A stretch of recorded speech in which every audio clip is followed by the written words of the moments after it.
Howdy, howdy, ladies and germs.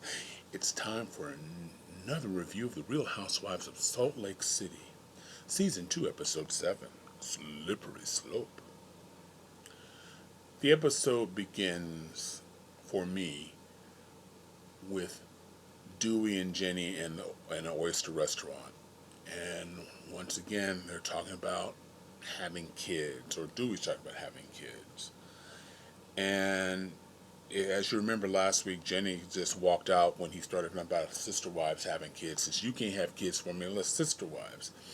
And I can see where Jenny was insulted by that, because every woman, every man in a relationship wants to think they're enough.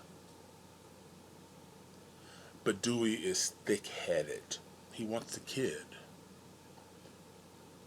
And I'm not going to review that she's had 10 miscarriages and she can't carry another kid. He wants another kid. And then after that, he will want another kid at the expense of his wife and possibly family. He wants another kid. He wants to fill the hole in his heart of his his daughter who was born stillborn. So he needs to feel that heart, and he can't get past it. At one point, Jenny says, "Listen, what would you feel if I said I need another man?" He didn't answer. And then, even though he knew how sensitive she was about the notion of a sister wives, he brings it up again. He talks about polygamy and how the state of Utah in 2019 has changed the laws. But I don't believe either one of them are Mormon. He talks about he has a patient has 40 children and they're just doing just swell.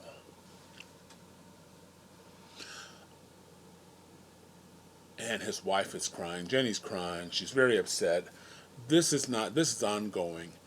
And this particular segment about the kids is the only bump for me for Salt Lake, because we're in season 7, and anytime we get to Jenny and Dewey's about the kids, and Jenny asked, like I said, she asked him, "What do you think if I got another man?" To me, the idea of kids are like toys. He's wants to repopulate the earth with nice people. I'll always remember that. But the caring, the nurturing of the kids, the school costs, health, college, expense, will just work itself out. And the problem I have with that is in any relationship, if one person gets everything they want, the marriage will suffer. Because everyone wants to be validated. And he's not validating any of her feelings, her health, or anything. It's just what he wants to fill the hole in his heart. And as Whoopi Goldberg says, "Jenny girl, you in danger, because this man don't care if you die. He'll just get somebody else to fill the world's population." And so she even at one point suggests, why don't you see a therapist? He sort of says, "Yeah, but it's not happening." A lot of people of color don't trust psychiatry or a therapist or anything like that, and I don't think Dewey's going to a therapist. He wants a kid. And again, Jenny, you got to ask yourself, I know you like being a wife, mother, having an intact family, but this is not going to change. Is it worth the pain? So, moving on. We get together with Meredith and Seth. I'm liking Seth. Really am. He Meredith is sort of odorless colors and kind of boring as, or some type of old, dried up toast at times. And she wanted them to finalize some property there in Utah. Seth is just cool. Just like, listen, listen, listen. All I care about is Mother's Nature's view. He's cool.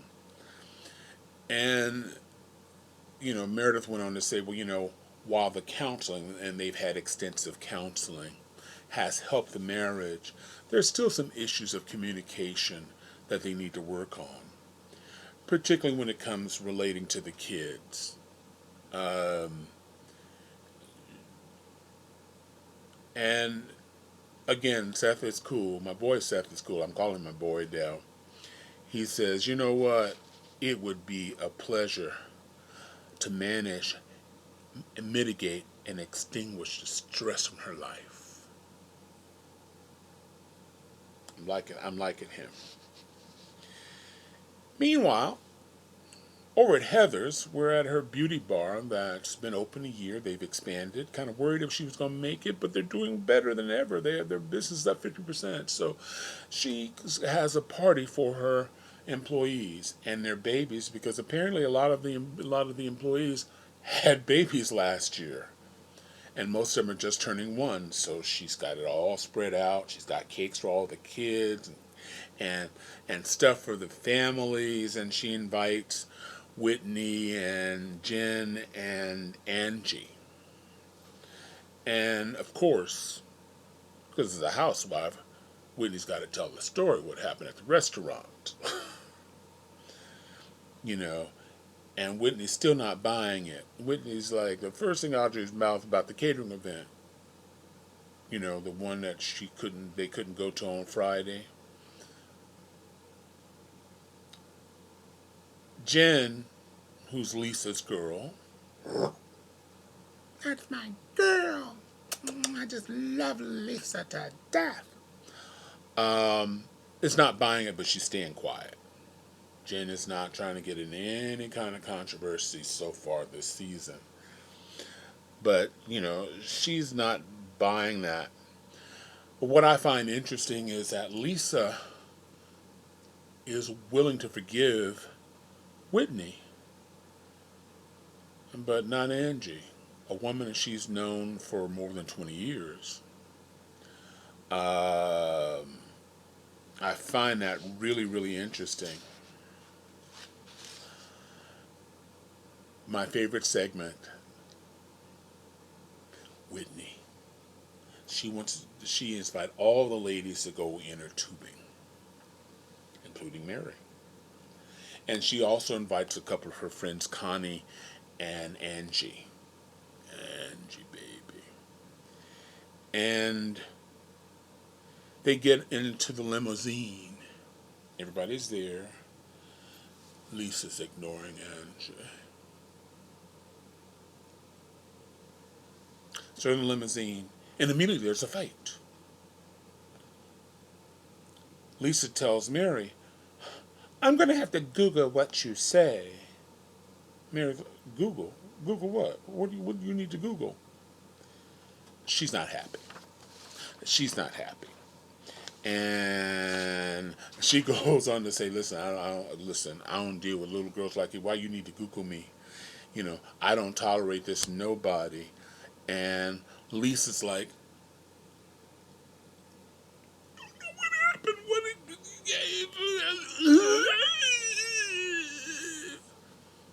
And so Mary goes, you keep talking about Googling things. Why? Why? Because I'm black?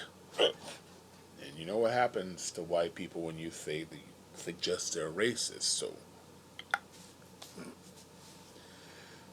Jenny's like, listen, stop it, you two. We need to have a good time. Well, Mary don't like the way Jenny's attitude, so they get into it. People just got into the van. Come on, y'all. Can we get along? We are the world. No, can't get in it. They're fighting. At one point, Jenny told Mary she didn't care what she thought about anything, and should just keep her mouth shut. Lisa now tries to calm Jenny down. Jenny's not having it. Jenny's like, you ain't my mom. She's talking to her girl Lisa. You ain't my mom. Shit. You need to stand down. She said, nobody fucks with me today. And then Mary, the religious one, she's she used the F word. F word. Then it then it goes ballistic. Angie now gets involved. Angie stepped in and wondered, hey, how things are going. I mixed up a segment. Let's roll it back. They go snow tubing, and the ladies have lunch, and at lunch, there's a makeup. Sorry about that. And they asked Mary if she was good with Lisa, and Lisa told Mary that she thought they were good, and Mary said, well, of course we're good. This is when Angie steps in. She said she wanted a relationship with Lisa for the sake of their wellness. Lisa's not feeling it. Unless you're saying, sorry, ain't nothing happening here. So Whitney jumps in for Angie. She's still not buying it. It ain't no coincidence that all that happened. The catering canceled five hours after Angie told Whitney was coming. And then the BS about the caterers can't work on a Friday. So they're jumping up. They're piling. They're piling up on Lisa. And then Heather comes in, and Heather's like, "Well, yeah, I'm I was kind of thinking, like, yeah. How is that possible?" Lisa finally blows. I'm not into this pile of fucking bullshit, she says. All I want to do is be fucking me, and not to have everybody questioning what I think, what I do, and what I say. I can't even say the word fucking Google without everybody jumping on me. Get off my fucking back. And she collapsed in tears. She's sobbing. In her confessional, Lisa says, I don't know what's more hurtful. Angie going on about this stuff, or my two friends who would normally have her back, Jen and Meredith, the dead silence. Everybody else got everybody else's back, but her girls, crickets. So in a confessional, so Angie and Whitney, they just give up because Lisa's. Oh my god, oh. And Jenny asked Mary, look, are we good? This shit is going crazy. Are we good? And, and, and she said, listen, I don't like people telling me what to do. It's a trigger for me. So they're good. They're good. Everybody's good. Everybody's good in the world. We are the world. Everybody's kumbaya. Let me look at my little notes here. Did I say it right? Kumbaya.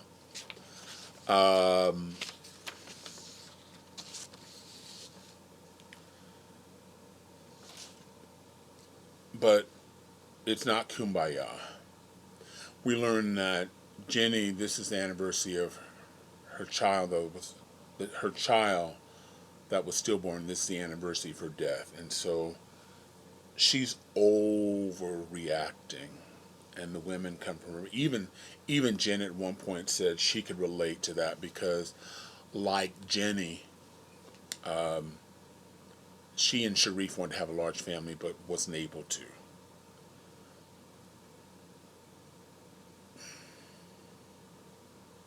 From Jen Shaw.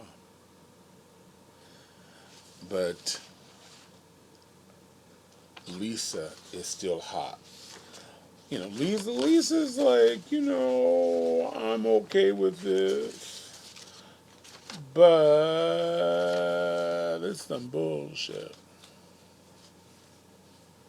Jenny shouldn't have told that to these bitches.